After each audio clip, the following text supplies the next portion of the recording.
This is not the breakdown you're looking for. Hey everyone, I'm Rod and Todd, a professional YouTuber who makes professional videos, and this is a review of Transformers Legacy Evolution, or rather, I guess just Transformers Legacy Deluxe Class Breakdown. This is the final Stunticon release to complete the set, and Hasbro decided to release him as a part of Evolution Wave 1, but then they released him in regular Legacy packaging, so that way if you were a mint in box collector, all four of the Stunticon limbs would have the same box design, that's really nice of them actually. But whatever. I think it's appropriate that we're finishing off our look at Evolution Wave 1 with the last Stunticon. That's just kind of cool. But anyway, let's get on with the alt mode here. So, Breakdown transforms into a red, white, and blue sports car, which it's supposed to kind of look like a Lamborghini Countach, but let's just address the elephant in the room. Yes, this thing is a retool of Wild Rider. He has the same front end, which does not look anything like the Lamborghini Countach.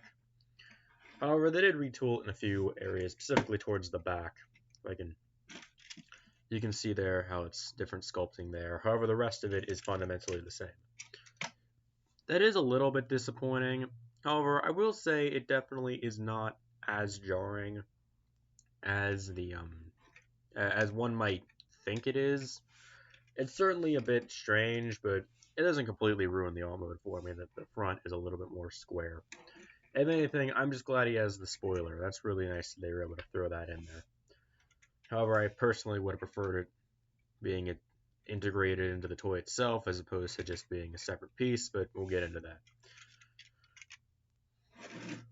The wheels do roll somewhat,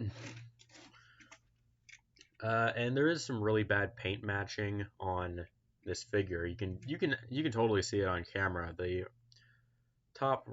roof here is painted transparent plastic, and the rest of the body is molded in white plastic. You can definitely see just how drastic of a difference that is. And I'm not really one to complain about color matching on figures all that much, but I just thought I'd point that out here. However, overall, I do really like the look of this. The deco is very nice. It's very G1 Breakdown. The big red stripe on the hood, the Decepticon logo front and center, the blue stripe on the side. That's really nice. It's pretty good. And the spoiler does tie it together. I'm just glad we got the spoiler, considering, Sideswipe and Sunstreaker and Red Alert are supposed to turn into the Lamborghinis, and they don't have the spoiler. So I'm glad that I don't have to wait for some third-party company to put this out as a 3D printed custom spoiler or something. I'm glad that we got that in the package. But anyway, it's a fine enough alt mode. I will say that. It's fine enough. Definitely not perfect, but it's not nearly as bad as some people might make it out to be. But yeah, it is still a retool of Wild Rider. That is a little awkward. But you know what? Whatever. It's fine. Let's just get this thing into the robot mode. So you're going to want to start by removing the spoiler that just attaches via two 5mm pegs there, which you can see. Then you're going to want to kind of do this first. You're going to open up the windshield like that and open up the whole hood. Legs open up on the side like that. And with a bit of force, if I can get him unpegged, I can get him past the plastic clearance, flip all the way out, kind of extend out like that too. Folds back up, flips down the legs. There you go. Then you're going to want to fold this all the way down, then kind of fiddle with the hood. It might not want to work. Really doesn't want to work with me right now. If it works, you can also open it up on the side like that. I'm assuming that's the reason why they had it to where it opened up like this, just so you can help unpeg it better. However, in robot mode, as with Wild Rider, I choose to just leave this weird thing peg back in. It makes a more cohesive backpack. Rotate the waist around. Flip out the hands, which are on very tight ratchet joints on mine. Open up the chest, flip the head out, close that up, and there you go.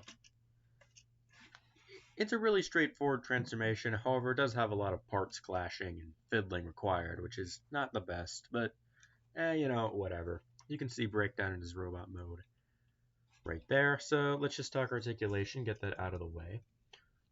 He has a swivel at the head, however he cannot look up and down unless you count that as head articulation there. Rotation at the arm, or universal joint at the arm, or the shoulder, so move his arm out. And he will be able to move it all the way around. If not for the backpack, you're going to have to kind of fiddle with that a bit. Bend at the elbow, swivel at the elbow. He does not have wrist swivels, but he can move his hand inwards like that. Waist swivel. Universal joint at the hip, so you can move his leg out, forward, and back. Swivel at the thigh, bend at the knee, and side to side and back and forth at the ankles. Pretty decent range of articulation there. In terms of accessories, he comes with two. He comes with a gun and the spoiler. Now see, this is kind of a point of contention for me. I'm not really one to complain about accessory choices on Transformers very often, but if I may, Dead End. Cloud Rider. Drag Strip, if I can get them to, even if they would want to peg together, which you can't do that. But can you see a common theme with the other Stunticons' weapons? Yes, they all dual wield, and they're all kind of similar looking guns. See, there's the big long barrel, scope at the top, purple in the design. Breakdowns. It only comes with one gun. It's all black with the white unpainted pegs, and it's very, very short in comparison to the other guns, and it's very square. This is not a good weapon. I think it sucks that Breakdown, being the last Stunticon, ruins the trend of all the limbs dual wielding. I mean, like, it's not really terrible. It's just that, like, man, that sucks for group posing. However, it does have the spoiler, so you can do what I kind of tend to do if I display this figure in robot mode, which it's a Stunticon, so I don't. Then you can shoot. I really doesn't want to stay. So you can put the gun in his hand, and you can have this in his other hand as like kind of a big gun thing, or you can do it sideways, like it's a little crossbow looking thingamajig. It's not perfect, but you get the idea.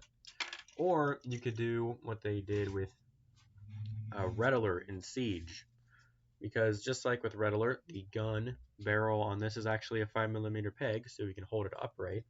And as part of the Evo Fusion gimmick, you can attach the spoiler to the side of the gun like so, and you can have an axe or something. I personally prefer Siege Red Alert's axe mode on this, just because it actually looks more like an axe. But that one also breaks really easily, so I don't know. But this is okay. I don't know what this is.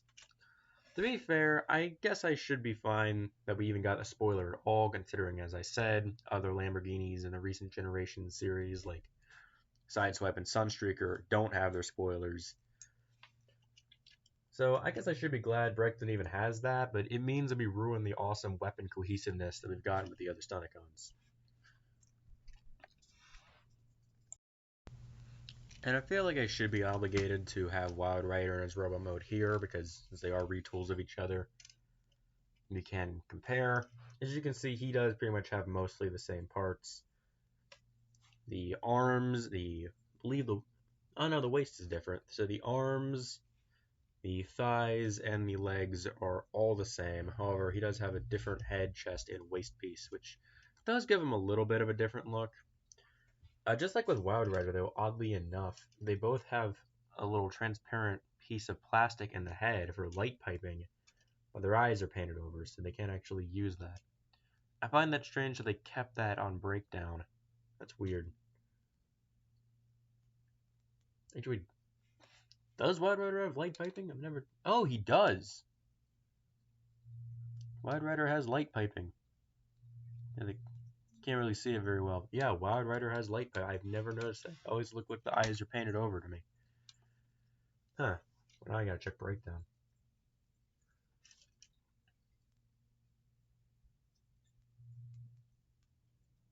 Nah, I don't think Breakdown has light piping. Huh, well, that's really interesting. Learn something new every day.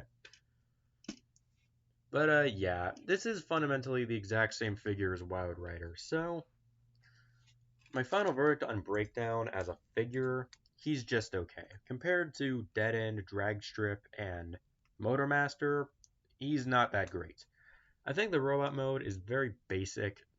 The vehicle mode itself is fine enough. It does the job. It looks like Breakdown. However, it does still retain elements of Wild Rider's alt mode, especially in the hood, which kind of throws off the cohesive Lamborghini look. The accessories aren't all that great. The transformation is generally pretty fiddly, especially in the hood. And again, just like with Wild Rider, that backpack, and it has nowhere to tab into, so just kind of hanging off the back, meaning the slightest bump completely disengages it. I understand why they had to have the whole hood be one piece for the combination, but still, I would have at least appreciated a little notch here in this back windshield piece.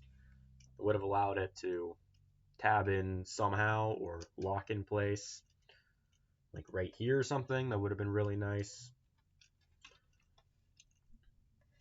Still, I'm not saying the backpack looks bad. I'm just saying I kind of wish it had somewhere to peg into. Overall, I do think the backpack on the figure is fine enough. Yeah, it helps contribute to the silhouette. But yeah, Breakdown is just kind of a mediocre figure. I'm as an individual, I would give Breakdown a solid 5 out of 10. Positives, I mean, completes the Stunticon set, looks great in a group shot, and fine enough as an individual figure. But yeah, cons, I already mentioned them all. So, yeah. However, of course, if you're buying this figure, you're not buying it because, ooh, Breakdown, my favorite Transformer. You're buying it because, yes, the last Stunticon to complete the set. So I suppose we might as well do that then. So, let's do the combination sequence. Okay, so for the record, Menasor just barely fits in my review space. I had to fold up the bunny ears on him just to make it fit. Fun. But anyway, so there you go. I don't think I've ever done a review of the actual Menasor figure. I did a review of Dragstrip when he came out, but then Dead End, Motomaster, and Wild Rider I've never actually gotten around to doing a review for. So consider this my pseudo Legacy Menasor review. Sorta. So, of course, Breakdown combines... Jeez, afraid I'm going to break that because it's all clear. Now, yeah, Breakdown combines in the same way as Wild Rider. You flip up the windshield and flip up the full hood. And then it just kind of gets slapped on the back. If I can't stand. Thank you. And of course, it flips up the little doors here too, so you can complete it. Now, some people have complained about this combination sequence, how it kind of cheapens it. But me, myself, nah, I'm all for it, honestly. I really like how they embrace the full cartoon accurate... Okay. There. I really like how they embrace the full cartoon accurate look on this figure, with having the cars more just form armor for one big boy. I think that's really cool, and I would absolutely love it if we got Superion, Bruticus, or Defensor in this style in the future. That doesn't seem likely, considering we haven't really seen any leaked listings for any aerial bots or Protectobots or anyone like that. But I would really like to see, at the very least, the other three 86 Scramble City guys like this. That would be really, really cool. At least Superion, just because I think Menasor needs someone to fight. But yeah, I think Legacy Menasor is a really great figure. Just overall, I like how this thing works. I know some people don't like it, but me myself, I think it's a 10 out of 10. But yeah, there's breakdowns. There's a reason everyone bought this thing, so you can just put them on the back of Menasor and forget about them. So that was my review of Legacy Breakdown. I hope you enjoyed. If you did, make sure to like, subscribe, all that good stuff. Get the algorithm going. Would be really nice. So, that being said, that is my look at Legacy Evolution Wave 1 done, actually. So, we'll be starting Wave 2 at some point with Nemesis Prime, because really need just a super mediocre figure to start us off with Wave 2, right? So, That being said, I hope you enjoyed, and this has been Rod and Todd signing off.